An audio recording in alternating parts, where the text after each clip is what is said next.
Hello friends, GK गौर education पर आप सभी का स्वागत है। आज के क्लास में भारत के उपराष्ट्रपति से रिलेटेड टॉप जीके के क्वेश्चन डिस्कस करेंगे। देखिए, हाल ही में भारत के उपराष्ट्रपति जगदीप धनखड़ ने अपने पद से इस्तीफा दे दिया, जिसके कारण ये टॉपिक काफ़ी चर्चा में बना हुआ है। आगामी परीक्षाओं में यहाँ से क्वेश्चन पूछे जा सकते हैं, तो इस टॉपिक से रिलेटेड जितने भी इंपॉर्टेंट क्वेश्चन बन सकते हैं सारे को आज के क्लास में हमने ले लिया है, तो वीडियो को अंत तक ज़रूर देखिए। और आप सभी को वीडियो पसंद आएगा तो लाइक और शेयर जरूर करना। तो अब चलिए स्टार्ट करते हैं। पहला क्वेश्चन, 21 जुलाई 2025 को भारत के उपराष्ट्रपति पद से किसने इस्तीफा दिया? तो डेट याद रखिएगा, 21 जुलाई 2025 को, ठीक है। भारत के उपराष्ट्रपति पद से इस्तीफा दिए जगदीप धनखड़। जगदीप धनखड़ यही उपराष्ट्रपति थे, वाइस प्रेसिडेंट ऑफ इंडिया थे। इन्होंने ही अपने पद से इस्तीफा दे दिया। चलिए अगला क्वेश्चन, भारत का उपराष्ट्रपति किस अनुच्छेद के तहत इस्तीफा दे सकता है? तो देखिए, जगदीप धनखड़ जी ने अपने पद से इस्तीफा दिया, तो किस अनुच्छेद के तहत भारत का उपराष्ट्रपति अपने पद से इस्तीफा दे सकता है? इसके लिए अनुच्छेद है अनुच्छेद 67 का क, यानी आर्टिकल 67 का ए, इंग्लिश में ए होगा और हिंदी में है तो क, ठीक है। इसी अनुच्छेद के तहत भारत का उपराष्ट्रपति अपने पद से इस्तीफा दे सकता है। नेक्स्ट, जगदीप धनखड़ भारत के कौन से उपराष्ट्रपति थे?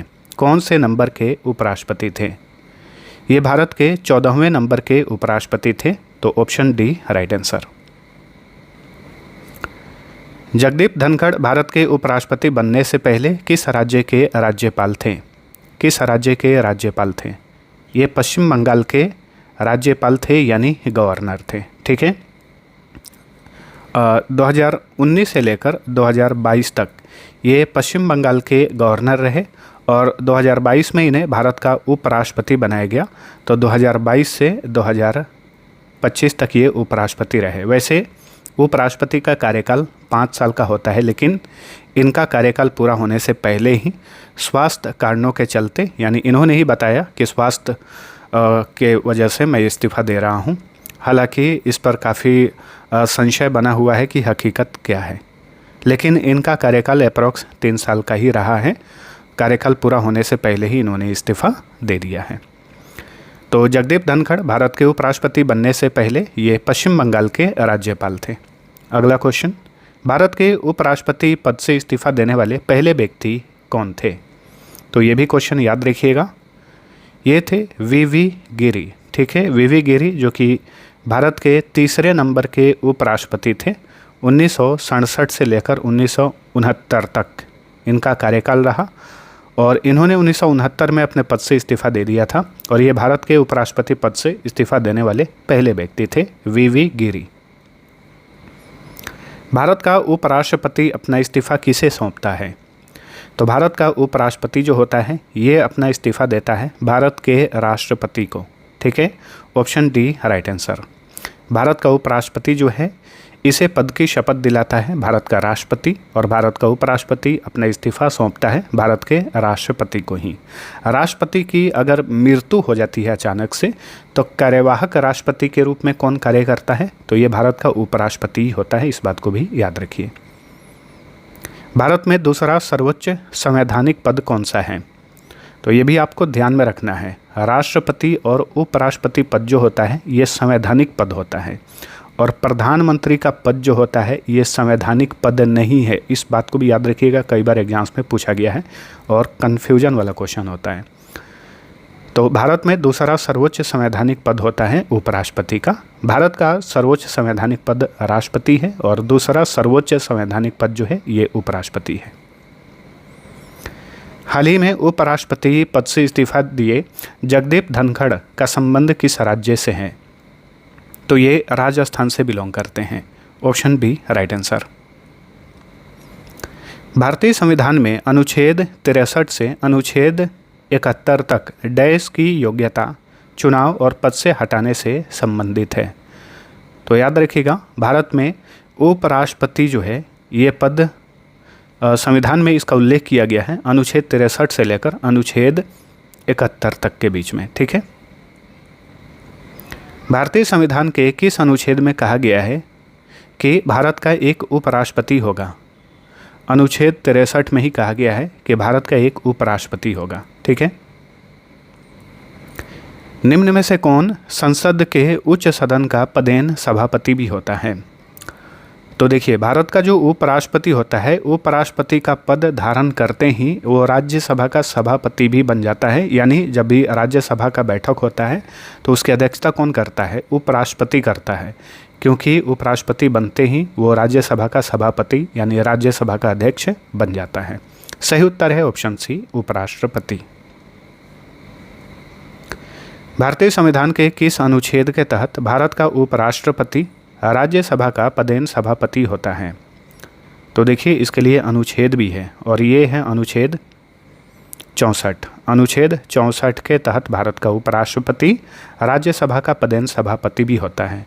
एक और आर्टिकल है जिसमें ये बात कहा गया है। ठीक है, आर्टिकल 89 यानी अनुच्छेद 89 में भी ये बात कहा गया है कि भारत का उपराष्ट्रपति जो है यह राज्यसभा का पदेन सभापति भी होता है। दोनों अनुच्छेद याद रखने हैं। भारत में उपराष्ट्रपति का कार्यकाल कितने वर्षों का होता है? तो भारत में राष्ट्रपति हो, उपराष्ट्रपति हो या प्रधानमंत्री हो या मुख्यमंत्री हो, ठीक है, इन सभी का कार्यकाल 5 साल का होता है, याद रखिए। भारतीय संविधान का कौन सा अनुच्छेद राष्ट्रपति और उपराष्ट्रपति के चुनाव से संबंधित है? अनुच्छेद 71, ऑप्शन ए राइट आंसर। उपराष्ट्रपति, तो देखिए ऑप्शन का अनुसार देखते हैं। लोकसभा का सदस्य होता है? बिल्कुल नहीं। राज्यसभा का सदस्य होता है? नहीं। किसी भी सदन का सदस्य होता है? नहीं। उपराष्ट्रपति जो होता है और राष्ट्रपति, ये दोनों संसद के किसी भी सदन के सदस्य नहीं होते हैं, याद रखना है। ठीक है। उपराष्ट्रपति का चुनाव करने वाली निर्वाचन संस्था के सदस्य कौन होते हैं? निर्वाचन संस्था या फिर निर्वाचक मंडल बोलिए। ठीक है। तो उपराष्ट्रपति का चुनाव कराने वाली निर्वाचक मंडल के सदस्य कौन होते हैं? तो संसद के दोनों सदनों के सदस्य होते हैं। ठीक है, ऑप्शन बी। भारत के उपराष्ट्रपति पद के निर्वाचन हेतु उम्मीदवार की अधिकतम आयु कितनी होती है? तो उम्मीदवार की अधिकतम आयु कितनी होती है? इसके लिए कोई सीमा नहीं है। भारत के राष्ट्रपति, भारत के उपराष्ट्रपति, प्रधानमंत्री या मुख्यमंत्री बोलिए, ठीक है, इन सभी को पद से हटाने के लिए यानी फिर इन्हें रिटायर होने के लिए कोई भी अधिकतम आयु सीमा निर्धारित नहीं है। ठीक है। भारत के उपराष्ट्रपति का निर्वाचन कैसे होता है? भारत के उपराष्ट्रपति का निर्वाचन अप्रत्यक्ष रूप से होता है। चाहे राष्ट्रपति हो या उपराष्ट्रपति हो, इनका निर्वाचन अप्रत्यक्ष रूप से होता है। ठीक है, इनडायरेक्टली, यानी इन्हें जनता डायरेक्ट नहीं चुनती है। उपराष्ट्रपति पद के निर्वाचन हेतु कौन सी पद्धति अपनाई जाती है? इस पद्धति को कहा जाता है समानुपातिक प्रतिनिधित्व एवं एकल संक्रमणीय पद्धति। ठीक है, थोड़ी सी ये जटिल पद्धति है, बस यहाँ पे याद रखिएगा एकल संक्रमणीय पद्धति, ये जहाँ पे लिखा हो समझ जाना कि राष्ट्रपति और उपराष्ट्रपति के चुनाव से संबंधित है। तो समानुपातिक प्रतिनिधित्व एवं एकल संक्रमणीय पद्धति जो है, यही पद्धति अपनाई जाती है उपराष्ट्रपति पद के निर्वाचन के लिए। उपराष्ट्रपति पद के उम्मीदवार के नामांकन को निर्वाचक मंडल के कम से कम कितने सदस्यों के द्वारा प्रस्तावित करना आवश्यक है? कम से कम 20 निर्वाचक मंडल के 20 सदस्यों के द्वारा प्रस्तावित करना जरूरी है। नेक्स्ट, नामांकन के समय उपराष्ट्रपति पद के उम्मीदवार को जमानत के तौर पर कितना रुपया जमा करना पड़ता है? तो जमानत के तौर पर 15,000 रुपया जमा करना पड़ता है, तो ऑप्शन सी। नेक्स्ट, कोई व्यक्ति अधिकतम कितनी बार भारत का उपराष्ट्रपति बन सकता है? इसके लिए कोई भी सीमा नहीं है, चाहे राष्ट्रपति हो, प्रधानमंत्री हो, उपराष्ट्रपति हो या किसी राज्य का मुख्यमंत्री हो। ठीक है, कितनी बार भी ये लोग पद धारण कर सकते हैं, कोई भी समय सीमा निर्धारित नहीं है। उपराष्ट्रपति को पद व गोपनीयता की शपथ कौन दिलाता है? भारत का राष्ट्रपति। ठीक है। और क्वेश्चन पूछ दे कि भारत के राष्ट्रपति को पद व गोपनीयता की शपथ कौन दिलाता है, तो ये भारत का मुख्य न्यायाधीश होता है, ठीक है। तो यहाँ पे कन्फ्यूजन होता है, ध्यान रखिए। नेक्स्ट, उपराष्ट्रपति को राज्यसभा के सभापति के रूप में अन्य भत्तों के अलावा कितना वेतन प्राप्त होता है। देखिए, उपराष्ट्रपति के वेतन के बारे में कोई भी उल्लेख नहीं है, तो उपराष्ट्रपति को जो वेतन मिलता है वो राज्यसभा के सभापति के रूप में मिलता है। कितना रुपया? 4 लाख रुपए प्रति माह, ठीक है। भत्तों के अलावा ये वेतन का बात हो रहा है, भत्ता अलग से मिलता है, ठीक है। तो वेतन कितना होता है उपराष्ट्रपति का राज्यसभा के सभापति के रूप में? 4 लाख रुपया प्रति माह। भारत के राष्ट्रपति का वेतन होता है 5 लाख रुपए प्रति माह। उपराष्ट्रपति को निम्नलिखित में से किसके समतुल्य वेतन मिलता है, यानी किसके बराबर वेतन मिलता है। तो लोकसभा अध्यक्ष का वेतन भी 4 लाख रुपए होता है, ठीक है। और उपराष्ट्रपति का राज्यसभा के सभापति के रूप में भी वेतन 4 लाख रुपए होता है, यानी इसका वेतन लोकसभा अध्यक्ष के बराबर होता है। भारत के उपराष्ट्रपति को 4 लाख रुपए प्रति माह वेतन मिलता है। उन्हें निम्न में से किसके समान भत्ता मिलता है। तो देखिए, भत्ता अलग से मिलता है, तो भत्ता, इनको जो भत्ता मिलता है वो किसके बराबर होता है। सही उत्तर है संसद सदस्य, ठीक है। संसद सदस्य यानी लोकसभा सदस्य हो या फिर राज्यसभा सदस्य हो, उनको जो भत्ता मिलता है उतना ही भत्ता भारत के उपराष्ट्रपति को मिलता है। उपराष्ट्रपति को उसका कार्यकाल की समाप्ति के पूर्व पद से हटाने का अधिकार किसको है। वेरी इंपॉर्टेंट क्वेश्चन, संसद को, ठीक है। तो ऑप्शन सी राइट आंसर।